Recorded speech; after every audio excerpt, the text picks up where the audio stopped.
Hallo liebe Zuschauer und guten Morgen. Ja, gestern musste ich ja gehen mit den Kameras, weil es anfing zu regnen. Momentan sieht es auch nicht berauschend aus, da oben donnert's, aber die haben mega viel gemacht. Schaut euch das mal an.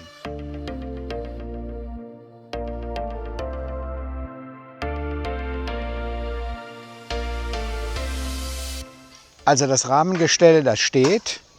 Provisorisch ist das ja abgestützt zu den Seiten und jetzt nehmen sie gerade die Verschalung für die Betonsockel weg. Das sieht also richtig toll aus. Und der Vater, der hat gestern auch den Fußboden von der Küche schon rausgerissen. Da werde ich dann also heute auch veranlassen, dass dieses auch noch mit reingebracht wird da hinten. Das ist jetzt die Feuerstelle von der Küche von denen. Da müssen wir uns auch noch was überlegen, wenn noch was Geld übrig bleibt. Ja, ich habe mir folgende Dinge ausgedacht. Die Familie, die soll ja eigentlich autark sein, also sprich, die sollen auch ihr Geld verdienen. Da ist ja einmal das, was ich in dem vorigen Film gesagt habe, mit der Umzäunung für die ganzen Hühner und das. Da habe ich meine Vorstellung, da war ja letztes Jahr, ist schon was her, das war ja normalerweise das für die Hühner und die Enten. Da möchte ich also eine komplette Umzäunung haben, da soll eine Überdachung für die Tiere sein, damit die auch ein bisschen geschützt sind. Womöglich auch noch einen kleinen Pond für die Enten, dass sie auch noch ein bisschen rumpaddeln können. Nämlich diese Enten und Hühner, die werden verkauft, das ist nicht für den Eigenbedarf. Ja, und damit können sie also Geld verdienen, aber die haben ja kein Geld, um das hier aufrecht zu erhalten. Da lasse ich also Betonstützen hier reinsetzen, lasse das vernünftig machen, dann wäre das schon mal eine Einnahmequelle. Ja, die andere Geldeinnahmequelle ist ja hier dieser Köhlerofen, wo die Holzkohle gemacht wird. Da habe ich mir vorgestellt, dass ich dazu ein bisschen Werbung mache für die, dass man also hier die Holzkohle kaufen kann. Und da müssen wir auch eine Überdachung machen, was da jetzt ist, dann bricht alles zusammen, dass man also da ein kleines Lager hat mit den Säcken und dann kann er damit also auch Geld verdienen. Da wäre die zweite Einnahmequelle. Ja, gestern lagen hier noch ein Haufen leere Plastikflaschen und auch Glasflaschen. Das bringen die ja zum Wertstofflager. Da habe ich auch meine Idee. Da habe ich ja schon mit den Don darüber gesprochen. Hier kommen 2 große Plastikbehälter hin, also offene. Da können die alles den Plastik und das Glas reinschmeißen und das können sie dann anschließend auch verkaufen. Da ist dann ein bisschen aufgeräumt. Hier liegt ja momentan ja schon ein bisschen hier ringsrum rum und dass sie dann wissen, da kommt das hin. Ja, und ich werde... oh, habt ihr das gehört? Das wird also jetzt kritisch mit den Kameras aufstellen. Ich glaube, das wird nichts. Ein Donner. Dann habe ich noch vor, hier 2 Laternenmaste aufzustellen, Solarlampen. Da habe ich bei mir zu Hause vom Vermieter, da ist also ein richtiger Kreis, ist das mit LEDs. Hier wird einer hingestellt. Wieso? Weil die ja hier die Kokosnüsse aufmachen und wenn es dunkel wird, und das ist um 7 Uhr bei uns, ist ja hier Sendepause, sehen Sie ja nichts mehr. Und dann hätten Sie also die Möglichkeit, also auch noch länger die Kokosnüsse zu öffnen, um die dann zu verkaufen. Das wäre auch die nächste Einnahmequelle. Also wie ihr merkt, mir geht es also darum, langfristig zu denken, dass sie sich selber versorgen, wo sie also ein bisschen Geld mitmachen können und dann fühlen die sich auch schon viel besser. Die wollen nämlich eigentlich gar nichts so haben. Manchmal habe ich den Eindruck, ich muss denen das ein bisschen aufdrängeln. Die Thais, die versuchen wirklich durch den letzten Scheiß durchzukommen, alleine, aber manchmal klappt es nicht. Also was wir jetzt da gebaut haben oder gebauen mit der Hütte, da müsste der ein Dreivierteljahr für arbeiten. Hier in Thailand ist es ja so, dass der Mindestlohn, glaube ich, 350 Baht sind und das kostet an die 100.000. Das könnte der nie bezahlen. So, also er bekommt von euch, von mir eine Basis geschaffen, dass er selber zurechtkommt. Darum geht es ja. Ich will ja nicht jetzt über die nächsten Jahre hier das Ganze alle versorgen. Ich muss denen ein bisschen helfen, auch hier mit der Ordnung reinzubringen. Ich würde auch noch eine Schubkarre die nächsten Tage besorgen, damit man den ganzen Müll auf einen Haufen bringt. Und dann wird das ja auch hier vom Don in den Süden runtergebracht. Da ist ja unsere Wertdeponie, wo also der ganze Müll hinkommt, damit hier richtig klar Schiff gemacht wird. Ja, da hinten, da sehe ich noch eine Baustelle. Ja, hier hängen die Bettdecken auf. Ihr seht, das Müll ist das. Also da hinten, also das ist schlimm. Also wenn noch Geld übrig bleiben sollte, dann kriegen Sie, wenn Sie die Hängematten nicht haben wollen, weil die Thais, die liegen ja lieber auf dem Boden. Das habe ich ja auch bei Pitti gesehen. Da muss ich Pitti fragen, was man da für einen Bodenbelag nimmt. Die rollen da was aus.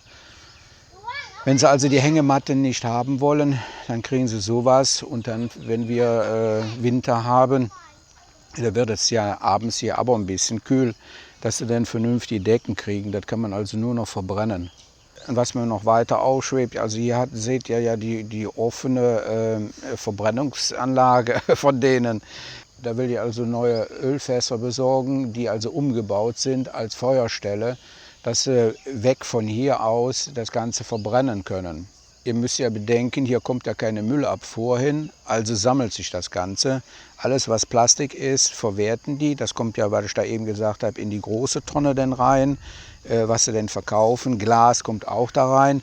Und das andere Zeug, das wird hier normalerweise verbrannt. Und da soll es aber dann vernünftig hergehen. Und dann stelle ich mir vor, dass da hinten ein bisschen weiter weg hier vom Haus die 2 so Drams hinkommen, wo man dann Sachen verbrennen kann. Also viel habe ich geplant. Ich konnte auch gar nicht so richtig schlafen. Da ging mir einiges durch den Kopf, was man hier machen kann mit eurem Geld. Ich bin aber noch immer dankbar, wenn noch ein bisschen reinkommt, damit ich wirklich die Projekte umsetzen kann. Die Projekte, also für das Haus jetzt, das ist gedeckelt, das Ganze, aber dass sie jetzt auch einen Start bekommen, selber Geld zu verdienen, weil ich da eben sagte, der Zaun, der wird einiges kosten für die ganzen Enten. Und ja, dann haben sie wenigstens eine Zukunft. Ja, die guckte nach dem kleinen Baby. Oh mein Gott, die Decke ist sowas von dreckig. Ja, die Waschmaschine, die steht ja da hinten, die kommt ja auf dem Podest drauf, auf den neuen Fußboden, was ich schon angedeutet habe.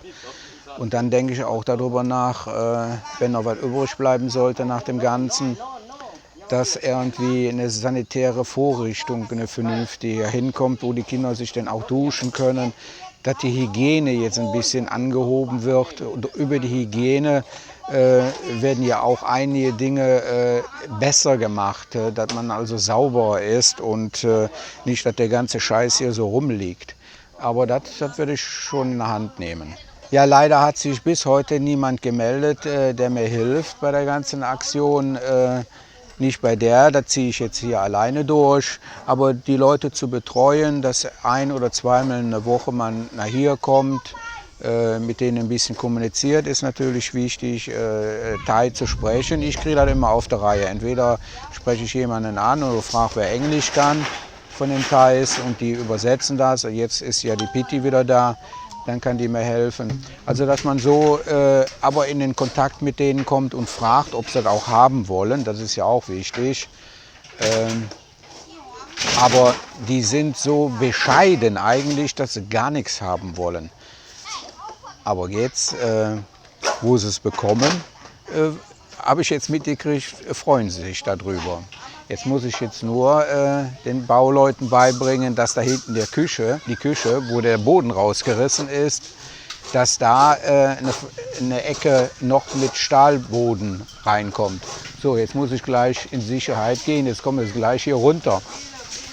Ich weiß jetzt nicht, wie lange ich hier noch filmen kann. Okay? Ja, die Kinder finden das interessant. Die liegen da und gucken zu. Aber jetzt fängt es an zu tröppeln. Jetzt müssen wir uns in Sicherheit bringen und die werden ja wohl nass.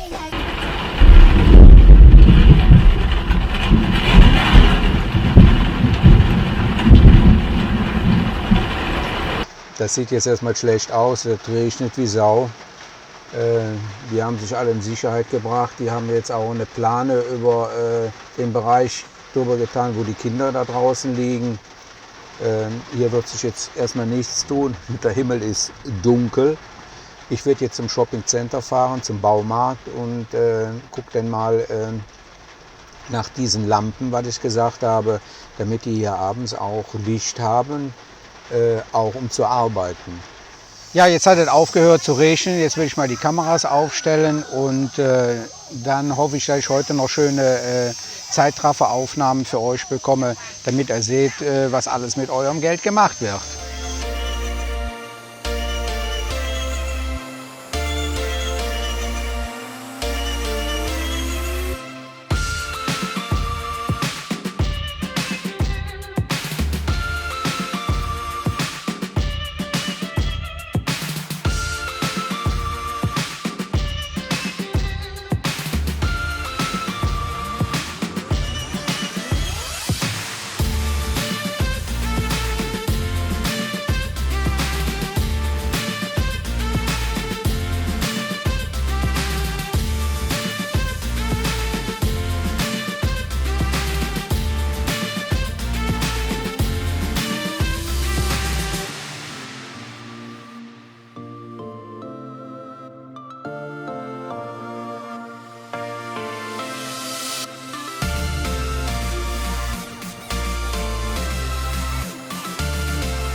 Ja, jetzt wollen wir uns das auch noch mal von oben ansehen. Wir haben ja jetzt ein Dach drauf. Ja, das sieht doch schon mal toll aus. Da ist eine große Dachfläche, die ist schon fertig. Das geht jetzt ratzfatz, wenn das Dach oben drauf ist. Die andere Seite, die muss noch zugemacht werden. Ich glaube, in 2 Tagen sind wir fertig. Da können die Kinder da drunter schlafen. Ja, und wer hat das alles finanziert? Ja, ihr, die Spender, wo die Hoffnung zuletzt stirbt.